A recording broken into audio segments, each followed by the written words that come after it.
नमस्ते बच्चों। बच्चों, आज तक तुमने कई कहानियां पढ़ी होगी। परियों की कहानी, जादुई चिराग वाली कहानी, चंदा मामा की कहानी। आज जो कहानी मैं तुम्हें सुनाने जा रही हूँ वह चांद वाली अम्मा की कहानी। इसे सुनकर तुम्हें बड़ा मजा आएगा। बहुत ही दिलचस्प कहानी लिखी है तारा निगम जी ने। बच्चों, ये कौन सा महीना चल रहा है? जी, अक्टूबर का महीना। और ऋतु कौन सी चल रही है? एकदम ठीक पहचाना, वर्षा ऋतु। तो वर्षा ऋतु में कई बार आकाश से बादलों की गड़गड़ाहट सुनाई देती है। बच्चे तो डर ही जाते हैं और जो घर के बड़े बुजुर्ग होते हैं वे उन्हें बताते हैं कि डरो नहीं, ये कुछ भी नहीं है। आकाश में एक बुढ़िया बैठी चक्की पीस रही है और इसी की ये आवाज है। तो बच्चे इत्मीनान से बैठ जाते हैं। डरते तो है। आज जो मैं कहानी सुनाने जा रही हूँ वो है चांद वाली अम्मा। आपने रात को आकाश में मतलब आसमान में चांद तो देखा ही होगा और चांद में छोटे बड़े काले धब्बों को भी देखा होगा।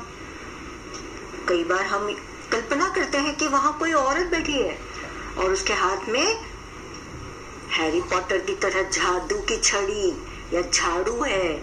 एकदम ठीक। तो वही बात कहानी आज मैं आपको सुनाने वाली हूँ।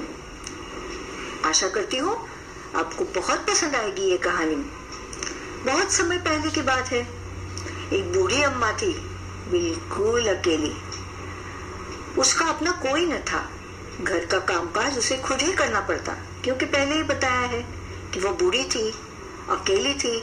उसका अपना कोई नहीं था, न पति, न संतान, बाल बच्चे कोई नहीं थे। और बूढ़ी को और एक शब्दों में वर्णन किया जाता है, बूढ़ी यानी वृद्ध। और अगर कोई वृद्ध पुरुष है तो वृद्ध कहते हैं, और अगर कोई महिला है, स्त्री है, तो उसे वृद्धा कहा जाता है। तो ये जो अम्मा थी, जी, माता या जननी अम्मा, बिल्कुल अकेली थी। सारा घर का कामकाज उसे खुद ही करना पड़ता। अब कौन से काम होते हैं? सुबह उठकर कुएं से पानी लाना, खाना बनाना आदि।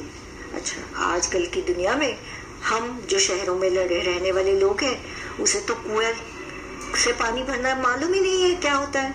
लेकिन गांव में या दूर दराज इलाके में जहाँ नल से पानी नहीं आता, वहां औरतों को रोज सुबह हंडे लेकर पानी भरने जाना पड़ता है। खाना तो हम बना ही लेते हैं। उसके साथ एक परेशानी थी।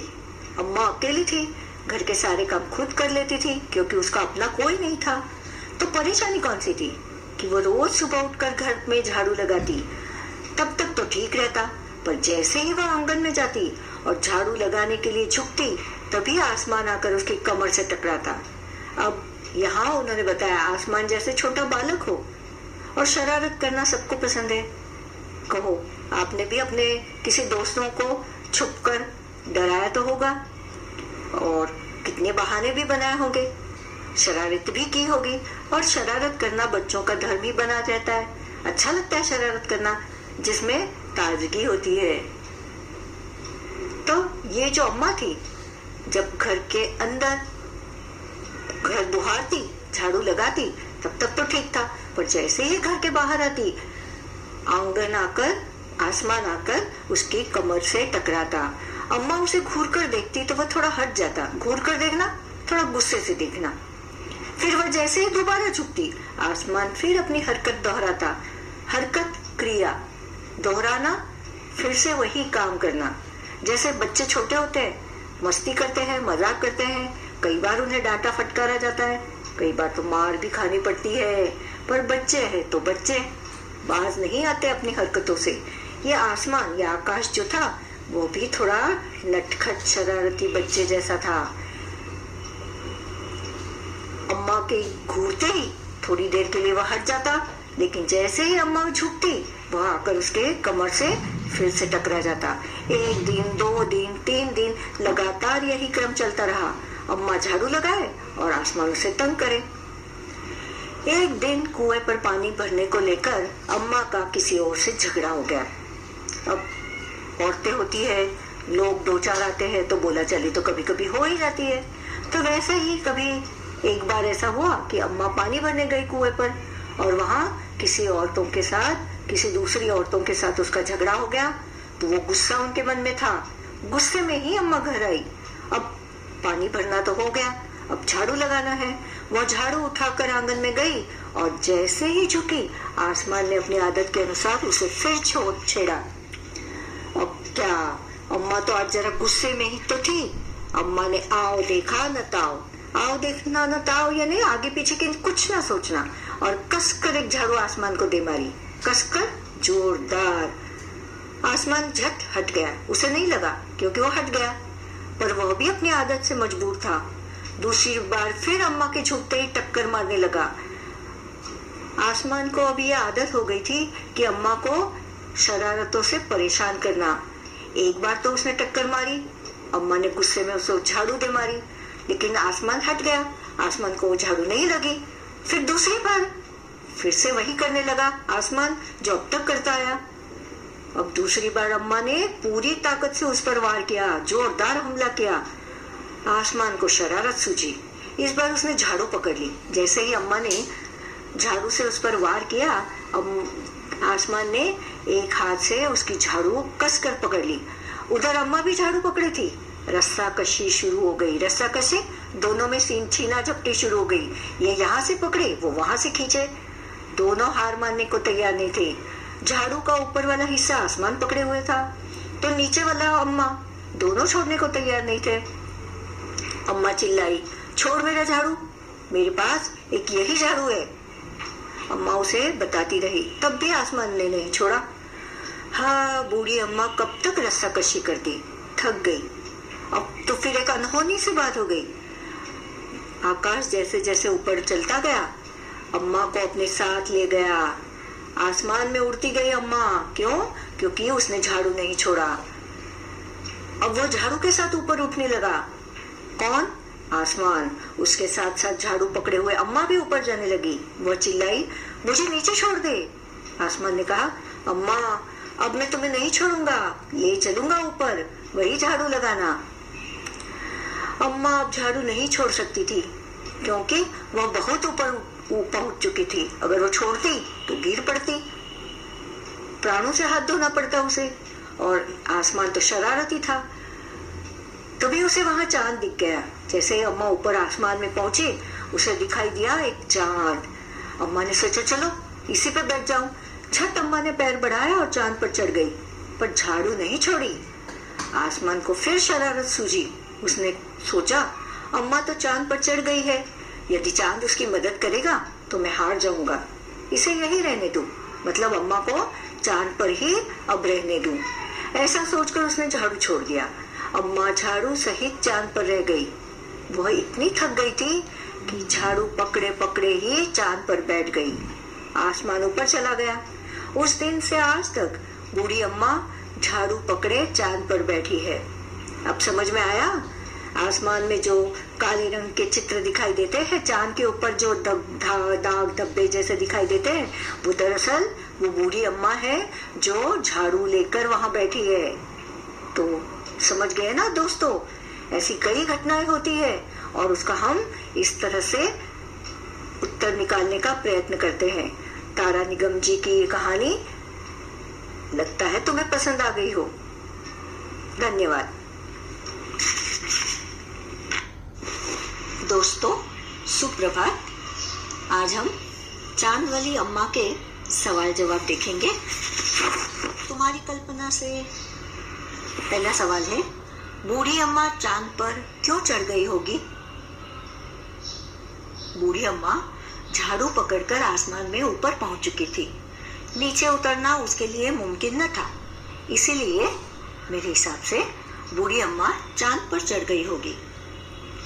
चांद वाली अम्मा झाड़ू क्यों नहीं छोड़ना चाहती थी? चांद वाली अम्मा के पास एक ही झाड़ू था। अगर वह उसे छोड़ देती तो वह फिर घर कैसे बुहारती? चित्रों को देखकर बताओ कि अम्मा के साथ कौन कौन रहता होगा। मेरे हिसाब से अम्मा के साथ बादल, तारे, इंद्रधनुष रहते होंगे जब वह चांद पर गई तब। आसमान बार बार आकर अम्मा की कमर से क्यों टकराता था? तुम्हें क्या लगता है? मुझे लगता है आसमान बहुत ही शरारती था। अम्मा से शरारत करना उसे बहुत भाता था, इसीलिए वह अम्मा की कमर से टकराता होगा। अब इंसान में बहुत सारे भाव होते हैं, जैसे रूठना, मनाना। जब बूढ़ी अम्मा उड़ी जा रही थी तो उन्होंने आसमान को हर तरह से मनाने की कोशिश की। बताओ उन्होंने क्या क्या कहा होगा? पहले बताओ, घबरा कर क्या कहा होगा? बाप रे, तुम मुझे कहाँ ले जा रहे हो? ऊंचाई से मुझे डर लग रहा है। गिड़गिड़ाकर, भगवान के लिए मुझ पे तरस खा, मुझे छोड़ दे। गुस्से से, देख अब अगर तूने मेरी बात न मानी तो मेरे हाथ की मार खानी पड़ेगी। और तरकीब सूझने पर, मैं ठहरी बूढ़ी, अब मैं वापस नहीं जाऊंगी, मैं यही चांद पर रह जाती हूँ। चलो ये अच्छा हुआ।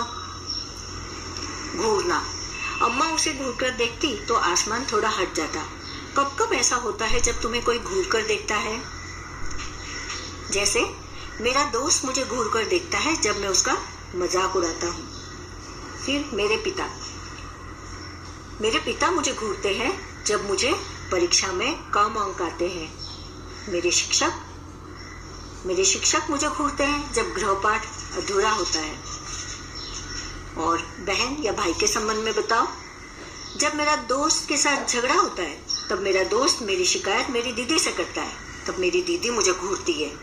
और मेरा भाई भी घूरता है जब मैं उसकी बैग या कोई अन्य चीज लेकर वापस सही जगह पर नहीं रखता। दम लगा के हईशा, रस्साकसी के खेल में दो टोलियों के बीच में खूब खिंचातानी होती है। कुछ और खेलों के नाम लिखो जिनमें दो टोलियां खेलती हो। दो टोलियां कई खेलों में खेली जाती है, जैसे कि खो खो, कबड्डी, क्रिकेट, हॉकी। अब साफ सफाई, घर की सफाई करने के लिए किन किन चीजों का इस्तेमाल होता है? घर की सफाई के लिए झाड़ू, पोछा, साबुन, बाल्टी, ब्रश आदि चीजों का इस्तेमाल होता है। किन किन मौकों पर तुम्हारे घर का सारा सामान हटाकर खूब जोर शोर से सफाई होती है? त्योहार के समय मेरे घर का सारा सामान हटाकर हम जोर शोर से सफाई करते हैं, मानो दिवाली, अथवा कभी कभी शादी ब्याह के मौके पर भी ऐसा किया जाता है। ये मौके खास क्यों हैं? ये मौके खास होते हैं क्योंकि साल में एक बार दिवाली के वक्त पूरे घर की सफाई होती है। पुरानी चीजों को हटाया जाता है, नई चीजों को लाया जाता है, घर को मानो दुल्हन की तरह सजाया जाता है। पुरानी चीजों को हटाकर नए सिरे से घर को चमकाना मुझे अच्छा लगता है। मिठाई, पटाखे, नए कपड़े, रंगाई, पुताई, नई खरीदारी इन्हीं अवसरों पर होती है, इसीलिए ये मौके खास होते हैं। सफाई के काम से जुड़े हुए शब्द सोचो और लिखो, जैसे झाड़ना, पोंछना, फटकना, धोना, सुखाना, चमकाना। अब पूछा है काम कौन करता है? बूढ़ी अम्मा अकेली रहती थी, उन्हें घर का सारा काम अकेले ही करना पड़ता होगा। उन कामों की सूची बनाओ जो उन्हें सुबह से शाम तक करने पड़ते होंगे। यह भी बताओ कि तुम्हारे घर में ये काम कौन कौन करता है।